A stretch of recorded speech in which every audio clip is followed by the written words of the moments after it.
This is the Demystifying Mental Toughness podcast, hosted by David Charlton, and you're listening to this podcast to help you build your own mental toughness, so that you can support other people or your clients better. Either way, you will learn more about developing this plastic personality trait that all but guarantees that you will perform better and lead a more prosperous life. So the British Open's just finished, and what a performance Colin Morikawa produced. This was one guy who appeared in complete control of himself and his emotions under severe pressure. Clearly, he's got an awful lot of mental strength. And there's not many athletes on the planet who can come into a new environment like he has and win on their debut. He's done that twice now in major championships, when he won the USPGA last year and now this year in the British Open. So confidence and trust in his ability are clearly big qualities that he's got. He doesn't get too distracted by other people or different factors. And today, this is going to be a short solo episode, and it's going to be all about confidence. I'm looking to answer a question from Anna. Anna's son Harry is a talented young golfer. He's 14 years old. However, he lacks confidence, and she worries about him. So she asks me, how do I give him confidence so that he can succeed in his golf? She admits he's going to need it, as well as at school. So here's my take on that question. Firstly, let's consider the word give. As a parent, you simply can't give your child confidence, or you can't make them feel confident when they play their sport. They have to learn how to think confidently, as well as earning their confidence through consistent effort and positive results. So whether you're a child or a professional athlete playing sport, you're going to be faced with quick decisions that you have to make on the course or on the pitch. And often, these decisions have to be made under pressure. So this means that athletes need to be educated on how they can help themselves feel more confident and understand what confidence is all about, so that they can go on and trust their instincts in these competitive situations. Far too often, athletes, young and old, can be overly reliant on coaches. Children can also be very reliant on parents too. How often do you actually see children looking to the sidelines for approval, for some support, for some advice, be it from parents or from coaches? It's hugely common, isn't it? And it isn't a good thing. Children really need to learn how to rely upon themselves if they're going to be successful as they get older. So as a parent, how do you encourage this independence? I'd certainly like you to ask yourself that question. And I'm also going to go on to share with you 3 tips on how you can go on to support your children so that they do feel more confident. That's right, you're not going to give them confidence or make them feel more confident. You're going to support them so that they feel more confident. So firstly, setting mini goals. It's common for children to worry about what other people think when they practice or when they compete. And this can often go on to distract them and impact on their enjoyment. So together, with your child, with your children, you could set some mini goals for a competition or a practice round.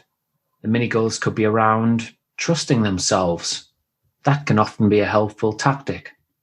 Trust is such a big thing for children. Some children can overthink technical elements around their sport when they compete or when they train, especially if they see a coach or have people around them that are always passing on advice and information. They can sometimes struggle to separate what they do in practice and still have lots of instructions from coaches, from parents in their minds when they do compete. Another mini goal could be fun. Some children have got perfectionist tendencies, and they can fall into the trap of expecting far too much from themselves and trying far too hard. So as a consequence, they become critical and lose the fun element. And certainly from a golfing context, when they make mistakes, they're likely to overreact, to get upset, throw some tantrums, potentially smash some clubs or hurl clubs down the fairway. And often this can result in them giving up for periods during a round. So the mini goal in this case could be around effort too, or about bouncing back when they do make mistakes. And for more on mini goals, have a good look at my website, do a little search there. Also, you could look at some other podcasts that relate to this, or the Golfer's Mental Scorecard. These are in the show notes. Secondly, another tip, why not make a video together? Today, with the video technology, which is available on mobile phones, and mobiles, let's face it, are used as an awful lot today, putting together some sort of highlight reel is another great way for your child to see themselves performing well. And then going on to watch this regularly can really help them visualize what they need to do at their best. And then if they repeat this on a regular basis, they can go on to believe in themselves more. You know, to jazz the video up, what you could do is add some music to it too. It certainly beats watching YouTube episodes around golf tips or other tips, depending on the sport, that fill your head with lots of rubbish. And last but not least, the third tip is around getting creative and designing a confidence CV.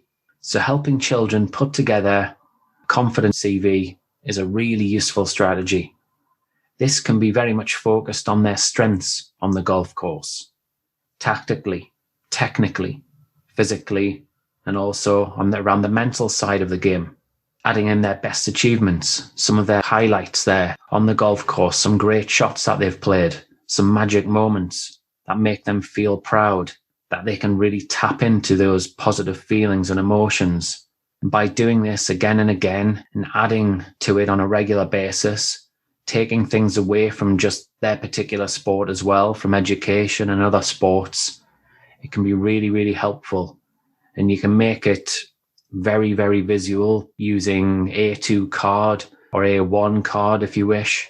It certainly beats focusing on the negatives, and it can help children get away from beating themselves up. And let's remember, 85% of our thoughts are negative. So by doing this and the video, as well as the mini goals, it's really trying to build some helpful habits to rewire the child's brain, if you like, so they start feeding themselves with more positive things. And on that note, as a parent, I would also advise, try to be careful not to get into the trap, pointing out the negatives. Certainly, you need to be objective at times. However, if you do it too much, this can really feed low confidence and a critical mindset. I hope you've enjoyed this episode and some of these tips. I'd be really grateful if you could share this podcast, share it on to other parents, to coaches. You'd be helping me out greatly. And also, if you could get in touch, let me know some of the challenges that you face as a parent and some of the challenges that your children face in their sport. Your answers will help me an awful lot when I put future podcasts together like this and other resources to help parents and youngsters. Have a fantastic week ahead, and please feel free to tune in moving forward to the Demystifying Mental Toughness podcast. If you enjoyed this episode of the Demystifying Mental Toughness podcast with David Charlton, do check out my website, sport-excellence.co.uk, and my online sports psychology resources. The Sport Excellence website has essential resources for anyone looking to build their own mental toughness or the mental toughness of their athletes or teams, or if you want to achieve peak performance more often or optimal functioning. The Sport Excellence website has everything you need to keep moving forward and thrive. So go on, head over to sport-excellence.co.uk to find out more.